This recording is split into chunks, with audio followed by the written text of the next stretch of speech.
Hoje pela manhã, quando eu liguei aqui para a igreja, explicando ao pastor Valdemir que eu já tinha chegado da viagem a trabalho para a Venezuela, mas que em razão de um casamento ontem do meu sobrinho, eu não estaria no culto. Ele me convidou para pregar hoje, dizendo que em razão dos cuidados que ele está tendo com a sua mãe, né, que está com problemas graves de saúde, ele se sentia bastante cansado, né, e pediu então se eu poderia pregar, né? Foi meio de surpresa e logo veio à minha mente o texto de Isaías 43, versos 16 a 21, que talvez seja o texto que eu mais preguei em toda a minha vida, mas que foi o texto que Deus colocou no meu coração, e eu queria convidar os irmãos então a abrirem as Bíblias em Isaías 43,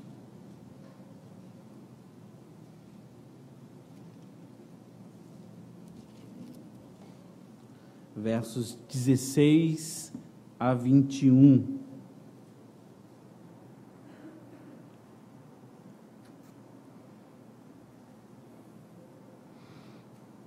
Livro do profeta Isaías, capítulo 43, verso 16.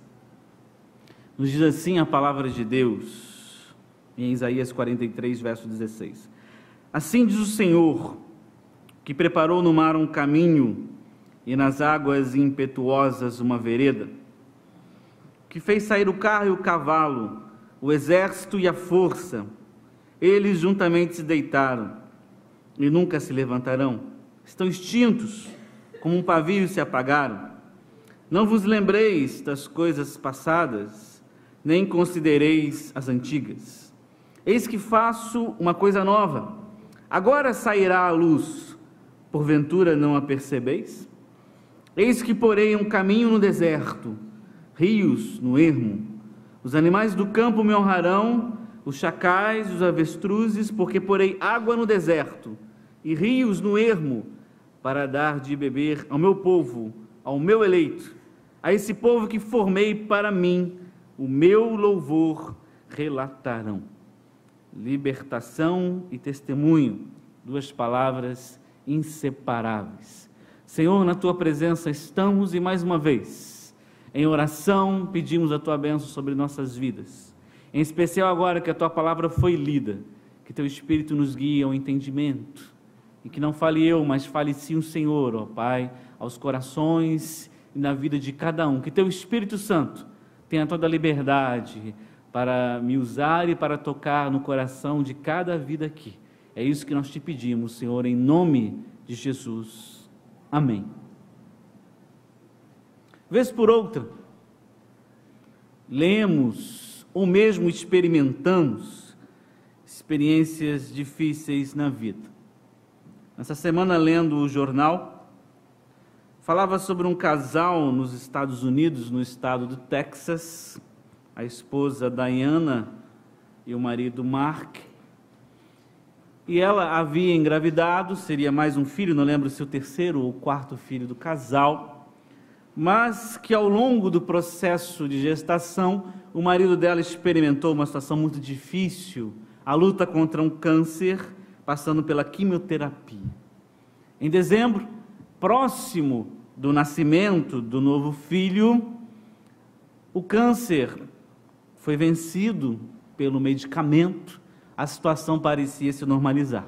Mas passados algumas semanas, a notícia, sim, a quimioterapia teria resolvido a questão do câncer, mas o pulmão de Mark foi severamente afetado pela medicação, numa reação que os médicos ainda não sabiam explicar, mas que era irreversível. E ele então estava prestes a morrer. Teria mais algumas semanas de vida apenas. Diana então, num gesto muito bonito, antecipou o nascimento da criança em 2 semanas, para que o seu marido pudesse ver. E ele chegou a ver o nascimento do filho, mas passado mais uma semana, como os médicos haviam dito, ele faleceu. Uma história, por um lado, bonita, mas por outro lado, muito triste, e diríamos até trágica. Situações que nos deparamos com a nossa vida e que aparecem a todo instante e que podemos enfrentar. Algo não exatamente da mesma maneira, mas muitas vezes da mesma proporção, em termos de tristeza, em termos de tragédia, em termos de repente, a nossa vida enfrentar uma situação muito difícil. Chegamos então àquilo que podemos chamar de alma amargurada. Nos relatos da Bíblia temos muitos exemplos. Podemos citar a história em 1 Samuel capítulo 1 de Ana, serva do Senhor, piedosa, que buscava sempre a presença de Deus, mas que enfrentou tragédias e tragédias em sua vida. Tinha uma rival, época da poligamia, essa época em Israel, e a outra esposa sempre lhe atacava, pois a outra tinha filhos e ela não. O marido não compreendia a sua dor. Certa feita disse para Ana: mas eu não sou melhor para você do que 10 filhos. Ele não conseguia compreender que, por melhor marido que ele fosse, o que ela queria era justamente ter um filho. E até mesmo de um sacerdote, do que seria o pastor daquela época, ela teve incompreensão e uma palavra dura, pois chorava Ana no templo, amargurada, e o sacerdote, o representante de Deus, lhe dizia: você está bêbada.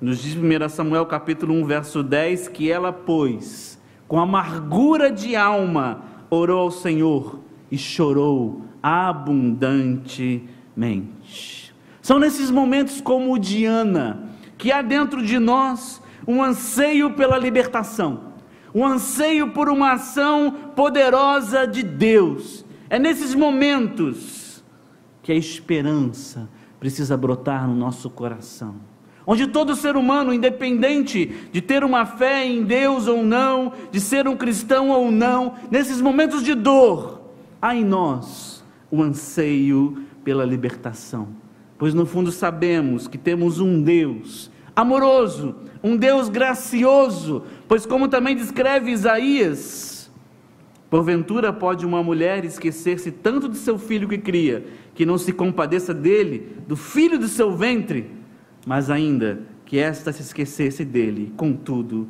eu, o Senhor, não me esquecerei de ti. Isaías 49, verso 15. Nesses momentos de dor, vem ao nosso coração essa ideia de um Deus gracioso, de um Deus que nunca esquecerá de nós, de um Deus que está sempre do lado daqueles que, como Ana, com a alma amargurada, oram ao Senhor e se debruçam em lágrimas de forma abundante, como nos diz o texto sobre Ana. Não há texto mais forte no Antigo Testamento sobre a libertação, sobre um Deus que ouve o nosso clamor, como a história do Êxodo.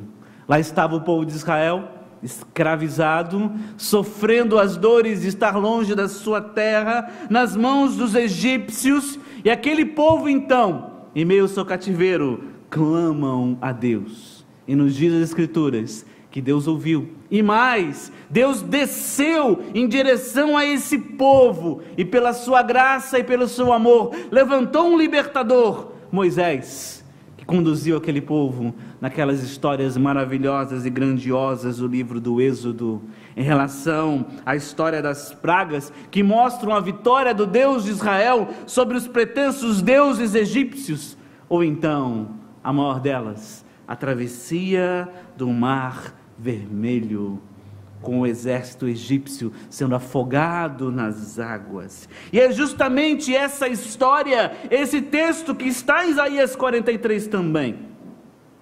Quando Deus se apresenta em Isaías 43, assim diz o Senhor, o que preparou no mar um caminho e nas águas impetuosas uma vereda. Isaías faz referência justamente à história do Mar Vermelho, quando é dito: eu sou o Deus que fez sair o carro e o cavalo, o exército e a força, e eles se deitaram e nunca se levantarão, estão extintos como um pavio se apagaram. A referência é a destruição e a derrota do exército egípcio, lá na história do Egito.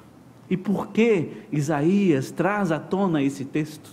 Pois a mensagem que ele escreve em Isaías 43 fala novamente a um povo sofrido, Fala novamente a um povo cativo, não mais cativo no Egito, mas cativo na Babilônia. E precisando então reavivar a fé, reavivar a esperança daquele povo, Isaías traz a mensagem: haverá um novo êxodo, haverá uma nova libertação. Eu conduzirei esse povo, abrirei um caminho no deserto e levarei-os de volta à terra santa, à terra prometida, à terra de Jerusalém. Isaías tenta trazer àquele povo novamente a ideia da esperança, prometendo mais: algo novo vai acontecer. E na verdade a esperança é isso, é crer no impossível, é crer no invisível, é crer que coisas novas acontecem em nossas vidas. Não podemos ficar com a visão cínica do escritor aos Eclesiastes: o que foi, isso é o que há de ser, e o que se fez, isso se fará, de modo que nada há de novo debaixo dos céus. Eclesiastes 1:9. Sim, humanamente falando, nada há de novo debaixo do céu. Mas quem tem Deus não vê a vida apenas pelo lado humano, vê mais, vê além do sol, não apenas debaixo do sol, como viu o escritor aos Eclesiastes, e ver a possibilidade de algo novo. Talvez então, em nossas vidas, vivamos um cativeiro, como o cativeiro egípcio, como o cativeiro babilônio. Ou seja, muitas vezes nos sentimos presos em meio à dor, em meio ao sofrimento, em meio às situações que apareceram em nossas vidas. Situações que podem aparecer pelos mais diversos motivos. Pode ser o erro do nosso pecado, o erro das nossas escolhas, ou o erro do pecado do outro, ou o pecado de forma geral, que sempre nos afeta, ou simplesmente as contingências da vida, simplesmente o viver. Muitas vezes nos coloca em situações de cativeiro, em situações de desespero, que como Ana, amargurados na alma, clamamos. Que como o povo no Egito, sufocados pela distância da terra, clamaram ao Senhor. Ou como o povo de Israel no cativeiro babilônico, que também pediam: cadê o nosso Deus? Precisamos desse Deus que não se esquece dos seus filhos. Nessas situações, devemos olhar para textos como estes e devemos reavivar em nós a esperança, trazer de volta a fé, trazer de volta o ânimo, nos lembrando, em primeiro lugar, que sempre há um futuro glorioso, ainda mais com exemplos maravilhosos que temos do passado. Já expliquei para vocês, versos 16 e 17, falam do passado de Israel, cativo na Babilônia. Olha só, vocês se lembram quando eu abri o caminho no Mar Vermelho? Vocês se lembram quando em meio às águas impetuosas eu fiz uma vereda, eu fiz um caminho? Vocês se lembram do exército poderoso dos egípcios sendo tragados pelas águas, e vocês, um povo simples, vencendo a nação mais poderosa do mundo?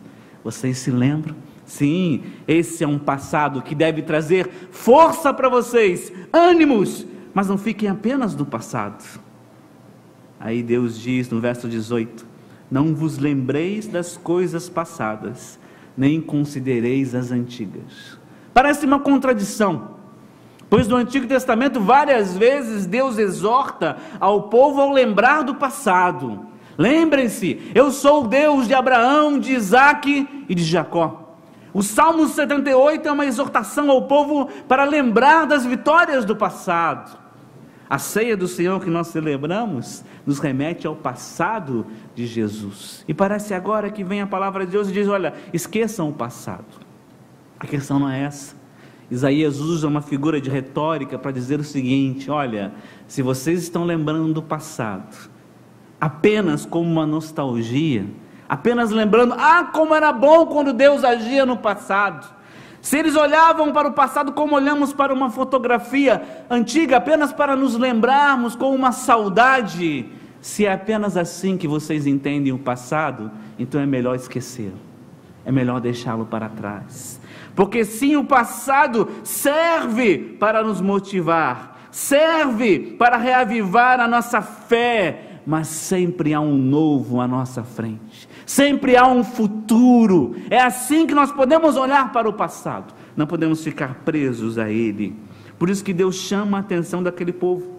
E diz no verso 19: eis que faço uma coisa nova, e ela já vai sair à luz. Vocês não estão vendo? É a pergunta que Deus diz no verso 19: porventura não a percebeis? Ela está acontecendo diante dos olhos de vocês.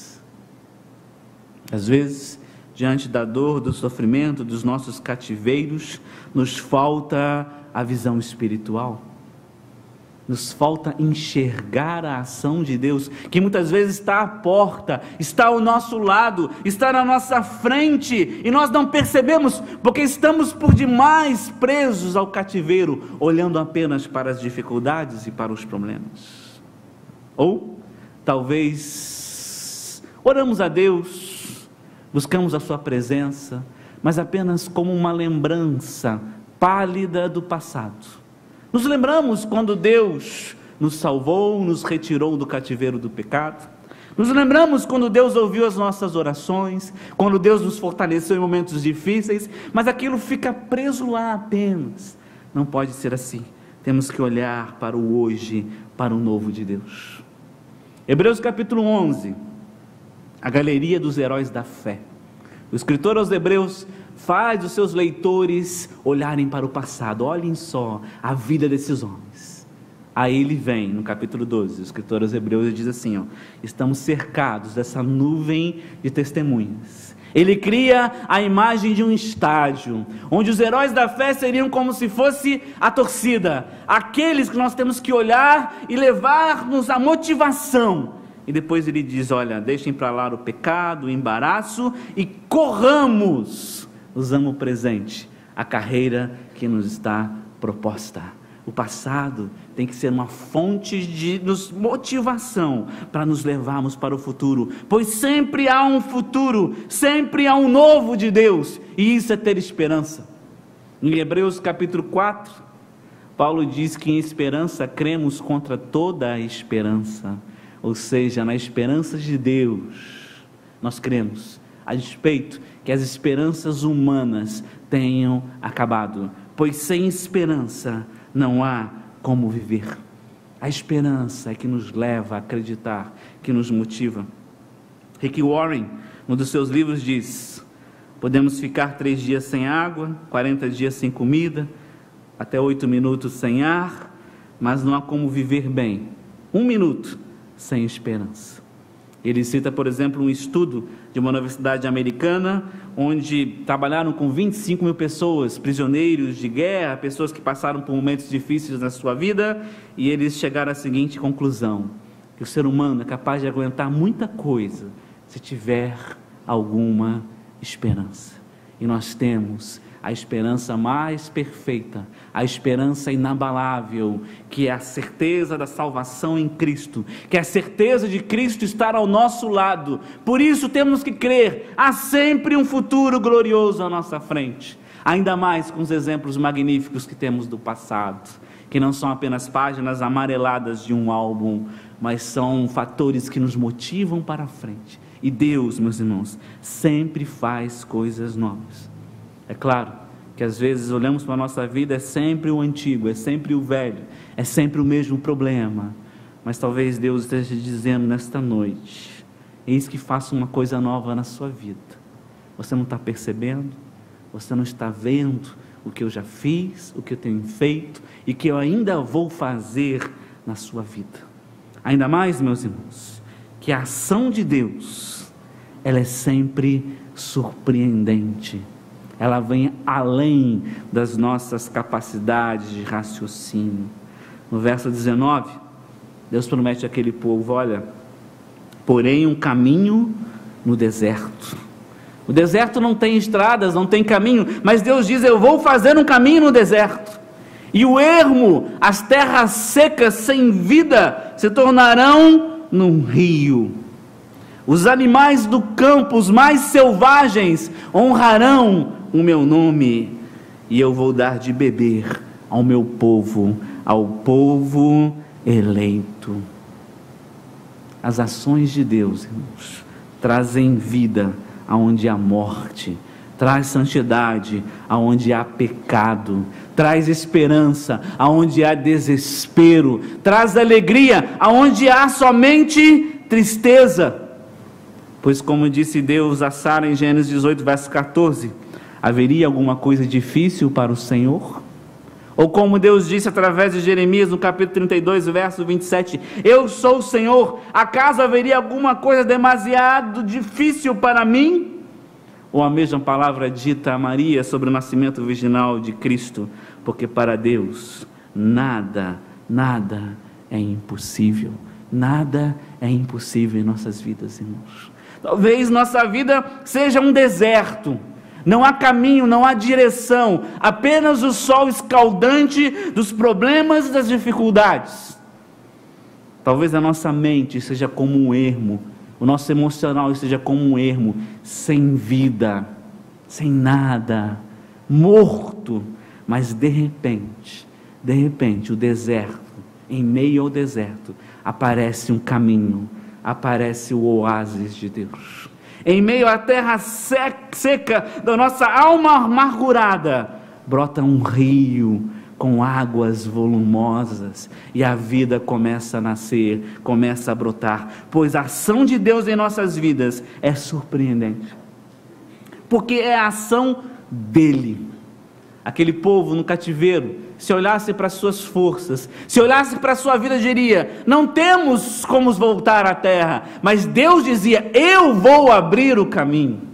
E talvez você olhe para a sua vida e diga, olha, não tem jeito, eu não tenho forças, eu não posso vencer, eu não tenho como superar, mas creia, será Deus que te dará a força, será Deus que abrirá a porta, será Deus que trará vida aonde há morte, será Deus que dará luz aonde há trevas.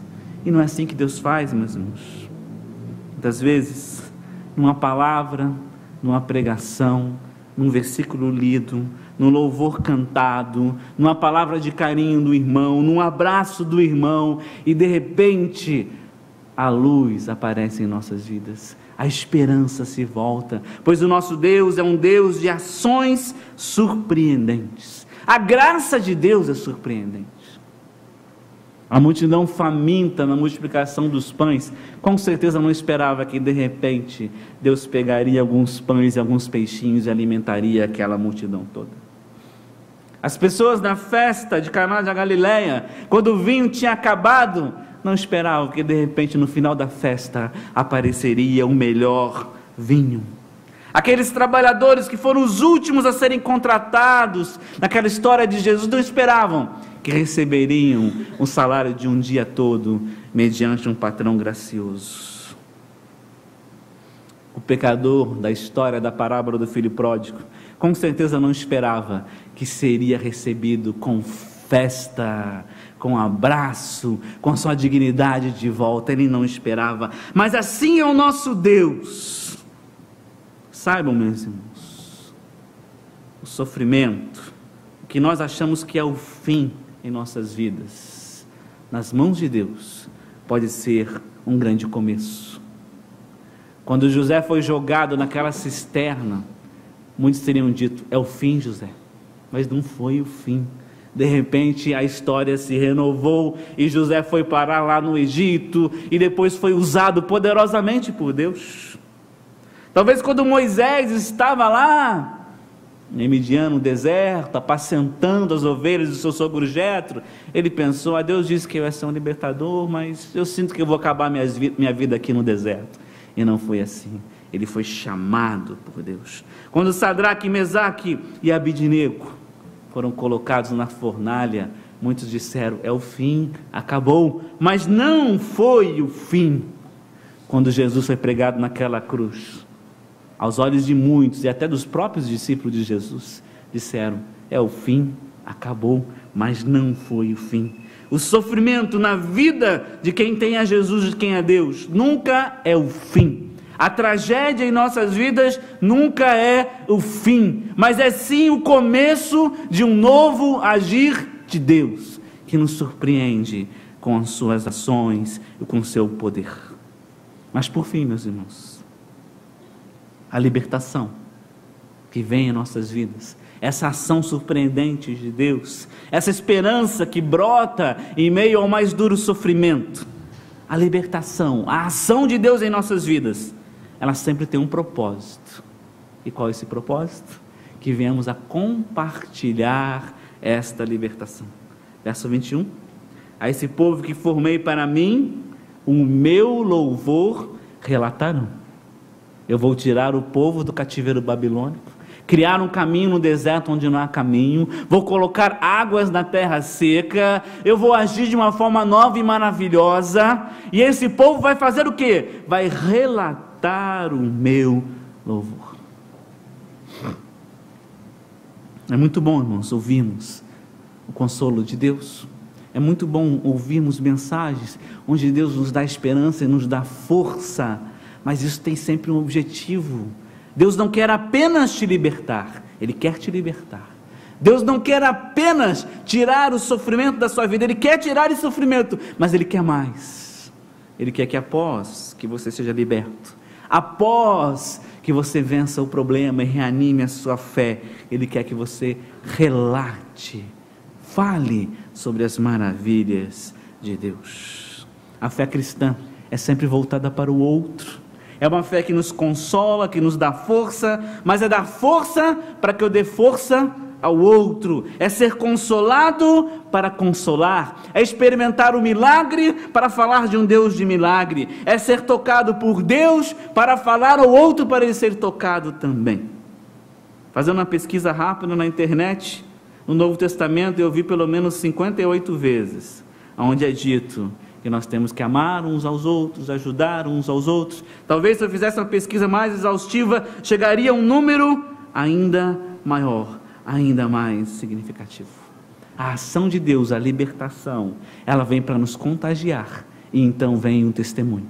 Por isso, libertação e testemunho são palavras inseparáveis.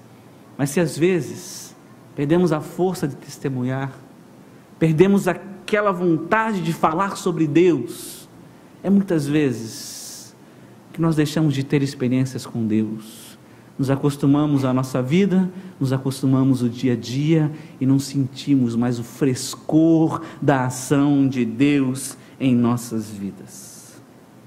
Algumas semanas atrás, uma pessoa que se converteu há pouco tempo, ela teve uma experiência com Deus, e ela fez questão de ligar lá para casa, e falou comigo, e falou com Rita, e falou com mais não sei quem, e ela falava com uma alegria, que ela tinha visto a mão de Deus, que Deus tinha cuidado dela. E eu comecei a pensar, quantas vezes nós perdemos isso, perdemos esse valor, porque a libertação, ela nos leva ao testemunho, e é assim que o mundo há de crer, que o mundo há de ver Jesus em nós, quando passamos estas experiências de libertação, de amor.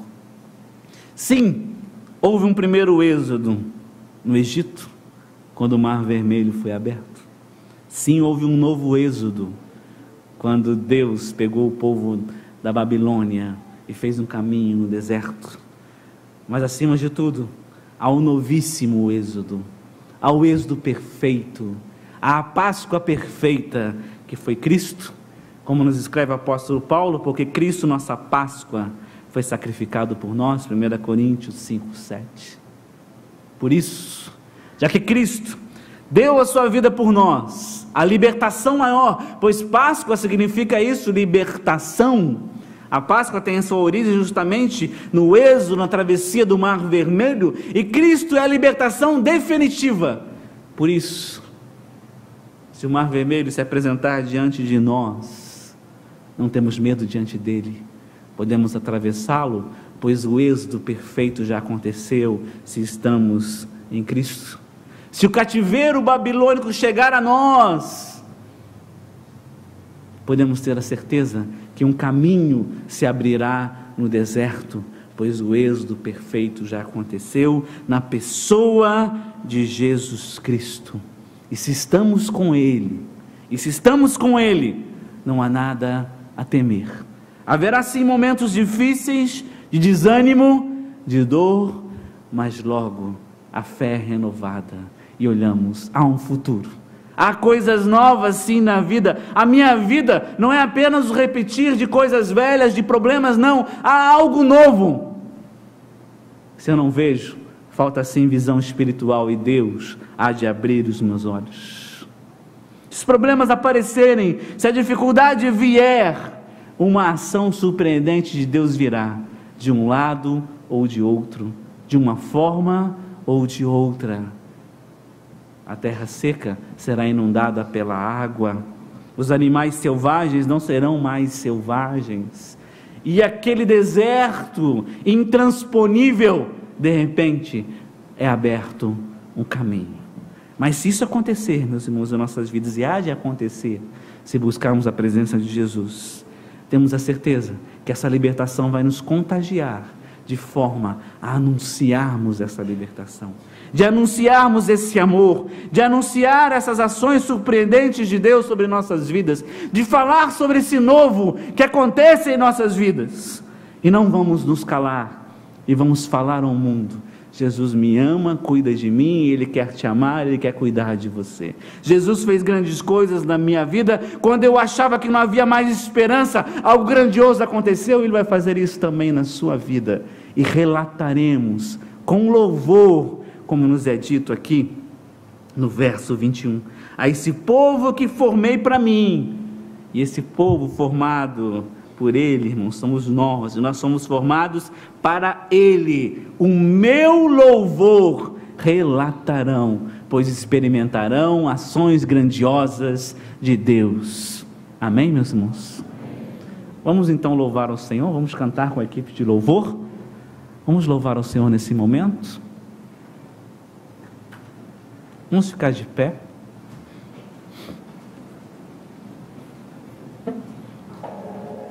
Eu não sei qual hino que eles vão cantar, mas eles vão louvar e vão relatar sobre as grandes coisas de Deus. É isso que nós temos que fazer nesta noite, irmãos, certos da presença desse Deus. Quando eles cantarem, se houver alguém que não conhece a Jesus e quer experimentar essa libertação também, apesar de eu ter falado mais diretamente nessa mensagem, aqueles que já são cristãos, mas se há alguém que quer se entregar a Jesus, aproveite esse momento e venha. E você que já é cristão, está passando um momento difícil, cante agora, confiados, que Deus já está fazendo uma coisa nova na tua vida. Se ela não está clara, peça a Deus que mostre. Ela está acontecendo, é você que não está percebendo. Busque a presença de Deus agora, vamos louvar.